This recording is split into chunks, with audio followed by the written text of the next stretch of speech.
So, back for another VGC guide, and this time we are looking at Gengar, a Pokemon that has been very good across every single generation it's been in, even when it didn't have a Mega Evolution available. That just buffed it even further, but it is perfectly fine as just a regular old Pokemon as well. I think it is an A-tier Pokemon for sure, because it can do so many things. You can see there that I've got only 3 moves. That is not the moves that I'm recommending, but I would probably have those 3 moves.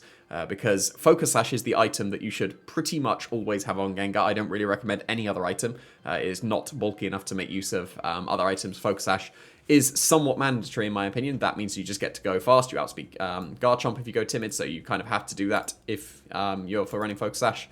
You can't afford to go modest, has to be this. So I would recommend these 3 moves. Usually, I wouldn't have said Shadow Ball was mandatory. I think you could have just got away with Sludge Bomb and Icy Wind. Like the regional I won with it, Sash Gengar, was Sludge Bomb, Icy Wind, was it Taunt and Skill Swap. So didn't have Shadow Ball on that team, didn't need it back then, but Goldengo now exists. So you need Shadow Ball to hit Goldengo. If you have Sludge Bomb and Icy Wind only, you are just walled by Goldengo, and that's not worth it because that's going to be one of the best Pokemon in the format. So if you've seen my previous ranking of A on Goldengo, I've definitely changed that, in my opinion, up to an S. But yeah, you need Shadow Ball to hit Goldengo.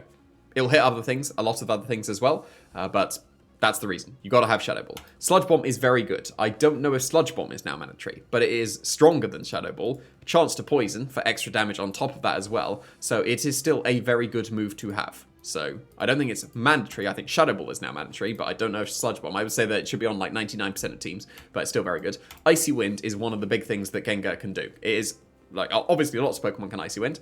Gengar can do it pretty fast, while being immune to Fake Out, because it's a ghost.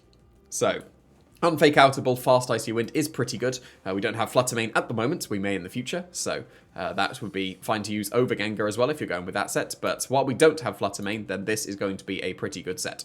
Then this third slot, like I think you should probably have those 3 moves, like on most Gengars they should have these 3 moves, and then it is pick your favourite 4th move.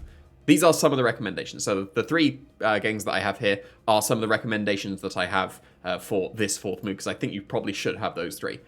So you should probably have one of these. Clear Smog or Haze are both going to be very good at countering Dondozo. Haze is slightly better because Dondozo has sometimes terrestrialized into a Steel type, so it can't be Clear Smog by a Moongus, and that would affect Gengar as well. Haze just ignores that, so you can just get around all that and haze it away. I would recommend Haze over Clear Smog for sure, but that is still an option if you just needed to do an extra bit of damage. You could run Clear Smog over Sludge Bomb. I think that would be fine as well, but Haze would go in that 4th slot rather than having Sludge Bomb and Clear Smog, in my opinion. Nasty Plot is viable because it can definitely set up and sweep because of the Focus Sash that is available. It's fast enough to be able to make use of the sweeping potential of Nasty Plot as well, so that is going to be a pretty good move to have on the Gengar, so it's not just pure support, it can actually set up and do damage if it needs to. Encore is a move it's only just got in the last generation, so it hasn't had it for a lot of its career. I was going to say career, is that the word? Yeah, I'll go with career. If Mega Gengar would have had Encore, that would have been so good. Trapping them in and encoring them would have been so busted, but it's got Encore now. It's fast enough to make use of Encore, and it's not fake outable, so that would be a very good move to have in that 4th slot as well. You have got Perish Song, if you wanted to go with the Perish strategy, Gothitelle and all that. You don't have Mega Gengar to trap them in anymore, but Perish Song is still viable in the format. Taunt is very good as well to shut down any of the Trick Rooms that Pokemon will want to go for. There aren't really any Mental Herbs at the moment that may pick up, but currently there are I have literally seen no Mental Herbs whatsoever, so Taunt would be very good at stopping all the status moves. Will-O-Wisp is very good to be able to burn all the physical attackers and help out your partners that way so that they can become more bulky. It doesn't really matter for Gengar if they're burnt because you're still taking so much damage because the minimum bulk, but it is for your partners as well. The Hypnosis is less consistent, but very good when it hits, and it did just win a tournament. So Hypnosis in this 4 slots, I'm pretty sure it was the other 3 moves as well. Hypnosis did just win a tournament, so it is definitely worthwhile if inconsistent. But when it works really well. You can also go with Imprison Trick Room. If you do that, I would probably sacrifice Icy Winds because this is going to go on the team that is already hitting hard and fast, so probably doesn't need the extra Icy Wind.